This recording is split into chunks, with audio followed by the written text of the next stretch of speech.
Programme में एक बार फिर खुशामदीद नाज़रीन। मुस्लिम लीग नून का मौक़िफ़ आपने सुना। अब जो पीपल्स पार्टी के रहनुमाओं की जानिब से आज प्रेस कॉन्फ्रेंस भी की गई और अपने कुछ तहफ़्फ़ुज़ात का इजहार भी किया गया। पीपल्स पार्टी के सीनियर रहनुमा कमरजमान कायरा साहब इस वक्त हमारे साथ मौजूद हैं, उनसे गुफ्तगू करेंगे। कायरा साहब, बहुत शुक्रिया आपका, आपने वक्त निकाला। सर, ओवरऑल हमने देखा कि जब गिलगित बल्तिस्तान के अंदर इंतखाबात हुए तो उस वक्त भी ज़ाहिर है कि सियासी माहौल होता है और उस दौरान हर पार्टी अपना मंशूर और अपने नारे जो है वो भी उनके सामने आते हैं। अब कश्मीर के अंदर जो सूरत हाल है उस दौरान भी हम देख रहे हैं कि कुछ तल्खियाँ ज़रूर नज़र आ रही हैं।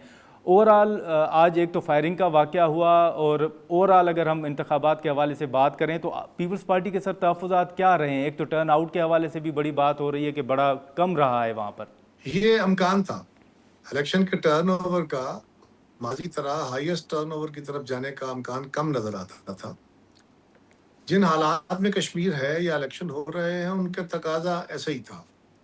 इससे अच्छा। कोई बियॉन्ड तवक्को रखनी वो मुनासिब भी नहीं है। दूसरी बात यह है कि मेरी जमात के जो साथियों ने प्रेस कॉन्फ्रेंस की है, उन्होंने क्या बातें की हैं, मैं यहाँ मुजफ्फराबाद में हूँ, मुझे नहीं पता उसका डिटेल का। अगर आप मुझे बता ठीक है, सकें तो मैं ठीक कमेंट है। कर लूंगा, वरना उन्होंने जो कुछ कहा है अब उन्होंने सबूत के साथ कहा होगा।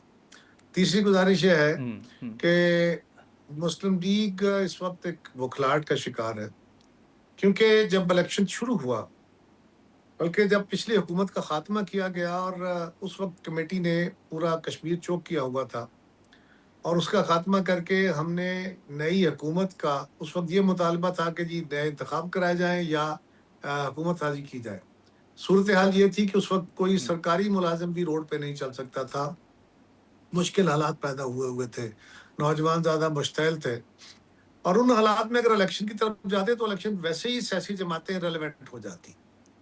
हमने कोशिश की, फैसला हुआ, सारी जमातें उसमें बैठी कि 6 महीने का जो टाइम रह गया है उसके लिए गवर्नमेंट फॉर्म की जाए।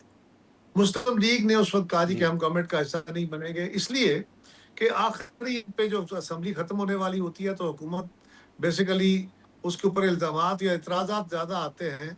लेकिन हमारा मौकफ ये था कि जी, इस वक्त अगर सियासी अमल में एक सियासी हुकूमत नहीं बनती और वो लोगों तक अप्रोच नहीं करती तो फिर दूसरी साइड का नैरेटिव बिक जाएगा, फिर आप बिल्कुल इररिलेवेंट हो जाएंगे।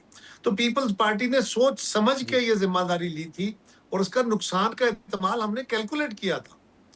लेकिन मुस्लिम लीग इससे एतराज बरती रही। अब भी जब ये मरहला आया है तो इस मरहले में भी हमने पूरी तरह मुस्लिम लीग को, गवर्नमेंट को, फेडरल गवर्नमेंट को, यहाँ की स्टेट गवर्नमेंट को सपोर्ट किया। आजकल हमारे ऊपर ये इल्जाम है कि जी वो गवर्नमेंट उनकी है। यहाँ की गवर्नमेंट ने जितना आला हाँ, काम किया है, आज अगर इलेक्शन हो रहे हैं या हम जाके जलसे कर रहे हैं या लोगों के ऊपर हमले होने रुक गए हैं, तो ये इसी गवर्नमेंट का कमाल है कि पॉलिटिकल प्रोसेस हुआ है।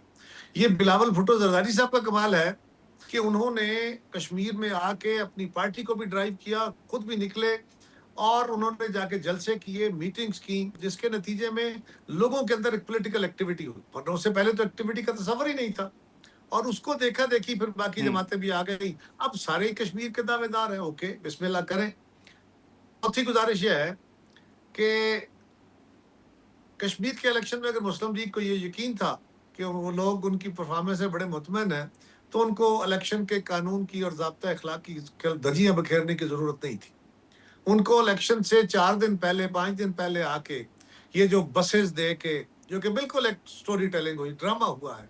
यानी ये बसेस को चलाने वाला कोई निजाम हम्म, नहीं है, या ना उनके चार्जिंग का कोई प्रोसेस है, ना उनका कोई रूट तय हुआ है, ना उनका कोई ड्राइवर है, ना कुछ है। सवाल ये है कि वो 10 बसेस क्या करेंगी पूरे कश्मीर के अंदर या मुजफ्फराबाद रीजन के अंदर।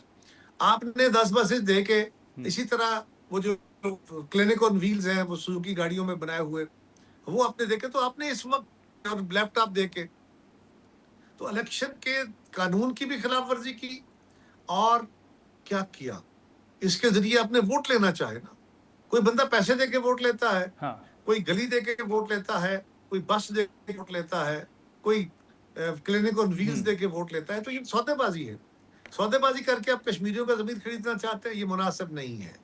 हाँ, लेकिन अगर आपको कश्मीर से लेकिन मोहब्बत थी, लेकिन कुरबानी कायरा साहब, साहब। एक मिनट जरा, कुरबानी साहब एक मिनट, तो अगर जी, आपको कश्मीरियों जी, से मोहब्बत थी तो आप 6 महीने, साल पहले आपकी हुकूमत थी, उस वक्त आप कश्मीर को 10 क्या 10 100 बसेस देते, ताकि कश्मीर सारे के अंदर बसेस चलती, बड़ा हम्म, अच्छा होता। आप इनको लैपटॉप देते, आप इनको क्लिनिक ऑन व्हील्स ना देते, आप इनको बाकायदा अस्पताल बना के देते, बड़ा आला बात, हम अप्रिशिएट करते। लेकिन इस मौके पे आके आप इसलिए कर रहे हैं कि आप घबराहट का शिकार हैं। और अब हम पे ये इल्जाम, हमारे कैंडिडेट के पोलिंग स्टेशन के ऊपर फायरिंग के लोग जख्मी हुए कि हमारा बच्चा शहीद हो गया, और हम पे इल्जाम है कि हम धांधली कर रहे हैं। अब राणा साहब ने भी सुबह कहा जी कि वो दो पोलिंग स्टेशन के जो प्रिजाइडिंग अफसर थे वो किसी के घर में थे, वो घर पीटी वालों का था। लेकिन अगर किसी के घर में थे तो क्या उनके बैग वो रात को लेके गए, वो बैग हुए थे, डीसी थे, क्या उन बैगों के अंदर से निकाल के कुछ ठप्पे, या सिर्फ ड्रामा करना था?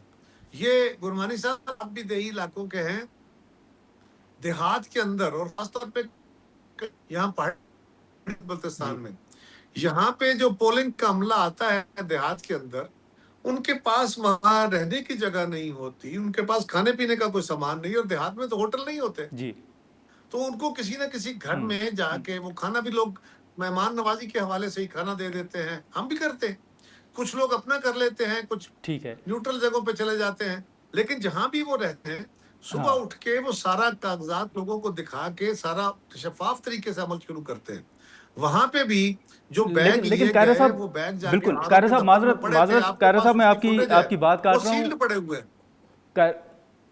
कायरा साहब, माजरत आपकी बात काट रहा हूँ, लेकिन ये जितने सर तहफ़्फ़ुज़ात का आप इजहार कर रहे हैं, जैसे नून लीग भी कुछ दावे कर रही है, क्या पीपल्स पार्टी इलेक्शन कमीशन से सर रुजू कर रही है? और इस सारे अमल के दौरान सर आप समझते हैं कि पीपल्स पार्टी जो है वो इन सारे जो जिन तहफ़्फ़ुज़ात का भी आपने इजहार किया, इस हवाले से इलेक्शन कमीशन का सर फिर आप रोल क्या देख रहे हैं?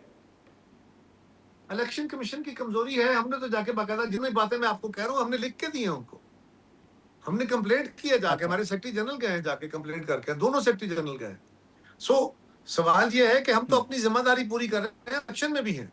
इस वक्त हम चाहते हैं, और ये गुरमानी साहब बड़ा जरूरी है, इस वक्त एक क्रेडिबल शफाफ इलेक्शन कश्मीर के लिए इंतहाई जरूरी है।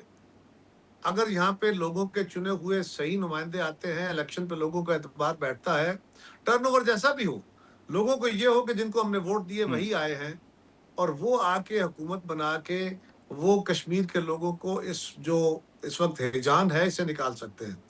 अगर क्रेडिबल इलेक्शन ना हुए और इलेक्शन चैलेंज हो गए तो उसके बाद के हालात, अल्लाह ना करे, वो किसी के भी बस में नहीं रहेंगे, और वो जो बनने वाली कोई हुकूमत होगी, जैसी भी होगी, जो भी होगी, वो बेमानी हो जाएगी।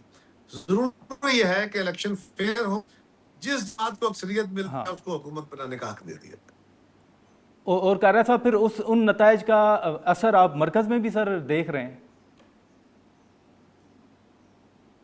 देखिए, ये बात की बात है, मरकज का इलेक्शन तो जब आएगा तो तब आएगा ना, लेकिन फिलहाल तो यहाँ के इलेक्शन की बात हम कर रहे हैं। अच्छा, नहीं सर, आपने भी अगर की बात की ना कि अगर नताइज या जिसको वोट दिया गया वो ना आया तो फिर किसी के कंट्रोल में नहीं होगे, तो इसी तरह मैंने भी सर आपके सामने सवाल रखा। लेकिन जी, लेकिन कायरा साहब, ये जो गिलगित बल्तिस्तान के इंतखाबात में भी आप मौजूद थे, कश्मीर के अंदर भी सर आप मौजूद हैं, आप नहीं देखते कि सर गिलगित के मुकाबले में कश्मीर के अंदर मुस्लिम लीग नून और पीपल्स पार्टी के दरमियान जो तलखियाँ हैं वो बढ़ गई हैं? अभी हम अगर बात करें तो बतौर इत्तेहादी जमात अब पीपल्स पार्टी ये भी कह रही है कि मुस्लिम लीग नून की हुकूमत जो है वो फॉर्म 47 के तहत बनी है। ये चले, किसी एक बंदे ने कह लिया, उनका हक है, बस ये भी इल्जामात लगते रहते, उन्होंने भी तख्त बातें की, हमारी तरफ से भी हो गई, ये इलेक्शन के अंदर होता रहता है। ये अनफॉर्चुनेट है, हमारी सोसाइटी के अंदर ये मसाले ना लगाएं तो ना सियासत चलती है, ना साफत चलती है, बल्कि अब तो अदालत भी नहीं चलती। नहीं सर, अदालत के हवाले से तो अब 27वीं आईनी तरमीम हुई है, जाहिर है कि उसमें आप समेत मौलाना साहब और इन्होंने सपोर्ट भी किया है सर। लेकिन ये जो 3 फेजेस में है कायरा साहब, इस पर ये जो चुटकुले होते हैं ना, चुटकुले, ये तलखियां, ये चुटकुले, ये धमकियां, ये सारा कुछ ये साफत में भी चलता है, सियासत में भी चलता है, अदालत में भी चलता है। ये नहीं होना चाहिए। लेकिन कायरा साहब, ये जो नहीं होना चाहिए, बिल्कुल ठीक कह रहे हैं कायरा साहब आप। लेकिन सर ये आखिर में बताइएगा कि ये जो इंतखाबात 3 फेजेस में है, इस पर सर आप इलेक्शन कमीशन के साथ हैं या आपके कुछ तहफ़्फ़ुज़ात हैं इस पर? बिल्कुल, ये कोई मुनासिब फैसला नहीं है। लेकिन जिन हालात में है, उन हालात में इसके अलावा और क्या चाह रहा था? गवर्नमेंट ने ये फैसला किया है, इलेक्शन कमीशन ने इसको ये जानते हुए सिक्योरिटी के हवाले से, अरेंजमेंट्स के हवाले से, तो हमने इसको बादल नखास्ता कबूल कर लिया कि ठीक है। लेकिन बहरहाल ये शफाफियत पे ज़रूर सवाल होंगे। लेकिन ये जो है 3 फेजेज़, इसको तो लोग कबूल कर लेंगे। अगर किसी तरफ से कोई ज़ोर ज़बरदस्ती का माहौल जिस तरह नक्याल में हुआ या बाकी जगहों पे, ये होता है तो फिर मुश्किल आ जाएगा। चले चले कायरा साहब, बहुत शुक्रिया सर आपका, आपने वक्त निकाला। नाज़रीन, पीपल्स पार्टी के सीनियर कमरजमान कायरा साहब की गुफ्तगू आपने सुनी, जो पीपल्स पार्टी के तहफ़्फ़ुज़ात थे और जो इस वक्त सूरत हाल है वो कायरा साहब ने उससे आगाह भी किया और जो अपने तहफ़्फ़ुज़ात थे वो भी सामने रखे। इसी तरह जो इख्तियार वली खान साहब का मौक़िफ़ था वो भी हमने आपके सामने रखा। अब ज़ाहिर है कि मुख्तलिफ़ जो चीज़ें हैं इंतख़ाबात के हवाले से, जैसे कायरा साहब ने कहा कि जिसको वोट मिलता है वही उसी को अवाम की नुमाइंदगी के लिए आना चाहिए, और अगर वो ना आए तो फिर हालात किसी के कंट्रोल में नहीं होंगे। हम यहाँ पर एक मुख्तसर सा ब्रेक लेंगे और ब्रेक के बाद सेनेटर कामरान मुर्तज़ा साहब हमें ज्वाइन करेंगे।